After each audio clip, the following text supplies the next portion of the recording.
Okay, so Judith just mentioned in the previous video that the Los Angeles Clippers have really surprised him with how well they've done this year, but are they actually the best team in the league, like their record would suggest, Ryan? No, look, I see him as the third best team. Third best? Yeah. Who's better than them? What? So the record's lying. Well, yeah, when you don't play the best teams in the NBA, yes. Well, Have they played the Cavs? Isn't the best team they played like Chicago or something? No. They haven't really played. And when they played Spurs, the Warriors, they lost to him. I'm not sure if they played him yet. I'm positive in the preseason. Sorry, they got absolutely hammered by him. So no, look, I don't see him as the best team in the league. I know their record shows it, but it turns out if Chicago played Philly, Brooklyn, all the time they've played them, in all their regular season games, so they wouldn't have to play them later on. Chicago could be seen as best team. There's no doubt they look better than what they were last year. I think the fact that this is essentially the last year we will see the big three unless they win a championship, especially with Chris Paul and Blake Griffin being free agents at the end of the year. There is a lot of pressure on them to perform. Their bench is without a doubt better. They still got Austin Rivers, but you got to get rid of him. I don't think they will though, because Doc's the coach. But they're certainly better than what they were. But no, I still see them as the third best team. I don't think you can put them above the Warriors or the Cavs. However, You think they're above the Spurs though? Yeah, I think in a 7-game series they can beat the Spurs. I think the Spurs are a lot worse than what they were last year, and we were predicting this before, especially with their front court. The amount of depth they have on the bench is all gone. Losing players like Bobo and David West. They don't. Duncan is a massive loss. All of a sudden, Aldridge and Gasol have to play a lot of minutes. Gasol's getting older. I don't think they're as good as everyone expected them to be. I mean, you saw Popovich, I think yesterday, talking about how pathetic they win. They won against the Mavericks, and you're saying how pathetic they played. So, coming from their own coach, I don't think they're as good as they were. But no, look, I don't. I think they're better than the Spurs, but they're better than every team in the East except for the Cavs. If they were in the East, they'd be easily the second best team. Yeah. If there's any team I see beating the Warriors, it would be the Clippers.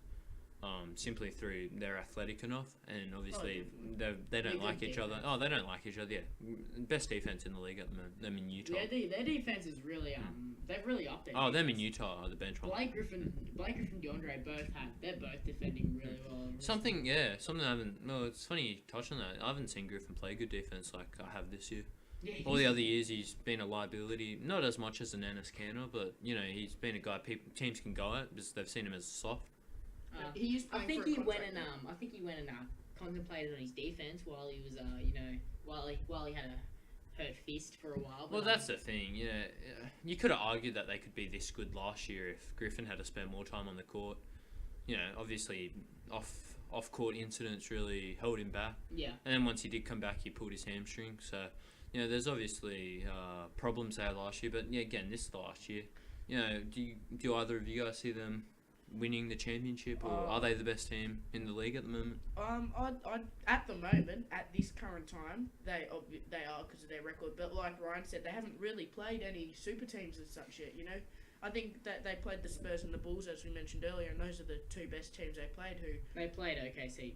They played OKC. I think they won one. Lost they split. once. Yeah. Oh, did they split? Yeah, they won one, lost one. It was close. Seeing that OKC lost to Indiana and lost to the Lakers, I mean that's probably not the best loss for Clippers. And they almost lost the second. In saying that, OKC is they're you don't know what you're gonna get from each night. Yeah, as in if Westbrook they play as well as Westbrook plays. As in if Westbrook gets triple double and scores 40, they will win. It was like Steph Curry. They'll win against anyone. Yeah. Yeah, if Steph Curry played bad last year, you saw they lost. That game they lost against the Lakers, the famous game. I mean, they lost them this year as well, but the one they lost against last year. Yeah, big one. Yeah. Curry shot 1 from 10 or something crazy. Just shows. It's even more highlighted the fact that Westbrook's brings the ball up the court each time for the Thunder, and he is their star. Yeah. If he's not playing well, who are you going to defer to? Like Kanter? Really going to rely on Kanter or Adams? If Westbrook's out, I couldn't see OKC winning they should tank. Yeah, they need to tank. If Westbrook gets injured, I would say OKC would lose 10. But even saying tank, I wouldn't. If Westbrook gets hurt, obviously a trade that probably went under the radar was they traded away Ersan Ilyasova and their first round pick for this upcoming year for Jeremy Grant.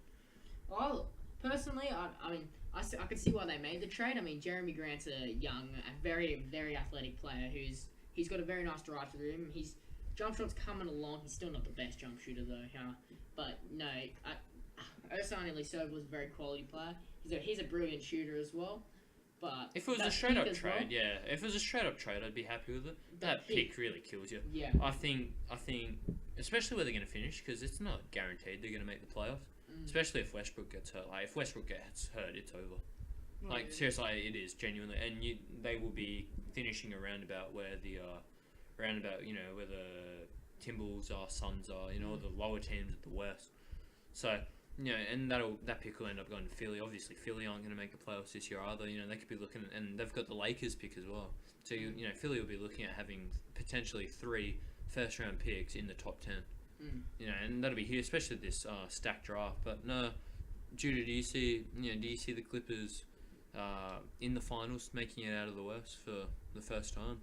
Personally, I can see the Clippers in the finals. I mean, I know they have very tough competition with Warriors and Spurs, but I mean, they've showed they can play. Like, so I mean, they've had a few dodgy games against Sacramento and I mean OKC, but they've showed they can be a competitive team, and I believe they have the. I'm not saying they're the best team in the league. Even though they have the best record, I think they're still being overshadowed by the Cavs and the Warriors. But I mean, I see that the Clippers I think they definitely have potential, and I think this year could be the year they actually make a deep playoff run. They actually make it to a conference final or even the NBA finals if possible. Oh yeah, no, that would definitely be very, very good, wouldn't it? I'd definitely agree with both of you there in the fact that it's just they're not the best team, and they're good, but they're not the best. With this current roster, I'd say no. Again, their weakness has always been that small forward spot in their bench, and they've obviously fixed the bench up, by adding with the addition of like you said earlier in the previous video, Mo Spades, Felton, they've obviously improved it. Luke Mbah-a-Moute can't be a starting small forward. He's a decent player, decent role player. Yeah. But he can only play one end of the court. No, he'd be fantastic, yeah. So, look, what are you guys' thoughts on if they could get Rudy Gay? If they could get Rudy Gay, I'd say they could quite easily be the best team in the league. That would just fill their small forward role, and then you get Luke Mbah-a-Moute, Mbah-a-Moute, coming off the bench. I don't believe he's really going to add that much to their team. I mean, they already have an amazing offensive team. Like, is Rudy Gay really going to add much offense to the team? Like, he doesn't really bring too much on defense. So he just adds depth in scoring. So. And again, it's one more player that can shoot. Yeah. You know what I mean? Like, Mbah-a-Moute can't shoot. So I think what you'll find is, as the season progresses, teams just won't guard him. Yeah. All of a sudden, Chris Paul's getting double teamed in pick and roll. Like, Griffin gets double teamed in the post. Yeah. I think you'll just find teams will start. Like what happened with OKC last year with Andre Robertson. Yeah. I mean, Robertson was good enough to start making some threes, but I'll tell you what, if he had a shot how he did during the regular season, what I mean? So, they definitely need to make a trade. Is there anyone else you could see them potentially getting in a trade to put them over there? Because if there's any year they're going to make a trade to try and get in that championship, it has to be this year. Because they want to re-sign Paul and Griffin, for next year. And I don't know who could they get in a trade. They obviously don't want to trade away their stars, and who else do they really? You think Crawford would have to be their main person, Jamal, up for grabs? He's had a bit of a down season so far. Hasn't quite been. They don't need him. No. Look at I mean, he's a great offensive player as well, but I mean, they really don't need him now. He's always been carrying their, like last year he carried their bench. He's always been carrying their bench, but they have a lot of new bench players now, and they really don't need Crawford. So I think he'd be a great piece in a trade for them if they want to actually pick up that starting small forward they need. And just quickly, I think to finish it off, do you guys see Chris Paul and Griffin getting re-signed at the end of the year? Do you think they will re-sign with the Clippers? Not unless they do good. If they make the NBA Finals, possibly. I feel like Chris Paul might, but I just feel like the off-court issues that Blake Griffin's had, they'd have to win a championship for him to want to come back. Yeah, you're right. Yeah.